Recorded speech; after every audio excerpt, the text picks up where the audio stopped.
చంద్రబాబు నాయుడు గారి ఇంటికి 3 కిలోమీటర్ల దూరంలోనే ఇంత పెద్ద విపత్తు జరిగినా ప్రజల్ని కాపాడలేకపోయారు అంటే ఇది రాష్ట్ర ప్రభుత్వం, రాష్ట్ర ముఖ్యమంత్రి వైఫల్యం కాదని నేను అడుగుతున్నా. ఈరోజు కరకట్టు మీదున్న అక్రమ కట్టడాలని కాపాడటం కోసమే విజయవాడని ప్రజల్ని ముంచేశారు అనటంలో నిజం లేదా అని నేను అడుగుతున్నా. గంట ముందు ప్రజలకు చెప్పినా వాళ్ళు ముంపు బారిన పడేవారు కాదు.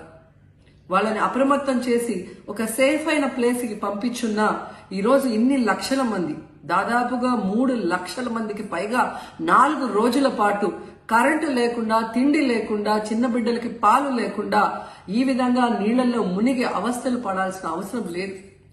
దురదృష్టం ఏంటంటే ఈ రాష్ట్ర ముఖ్యమంత్రి నుంచి మంత్రుల వరకు ఎప్పుడు ఫ్రైడే వస్తుందా, ఎప్పుడు హైదరాబాద్కి వెళ్దామా, లేదా ఎప్పుడు విహారయాత్రలకు వెళ్దామా అని ప్లాన్ చేసుకోవడంలోనే చిత్తశుద్ధిగా ఉన్నారనేది ఈ 5 రోజులు మీరు చూస్తే మీకే అర్థమవుతుంది.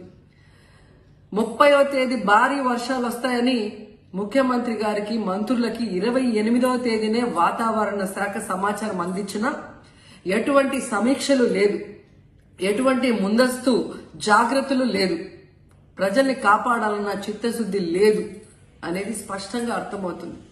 ఎందుకంటే ఈ రోజుటి వరకు 4-5 రోజులు ప్రజలకి తిండి అందించడంలో ఈ ప్రభుత్వం విఫలమైంది.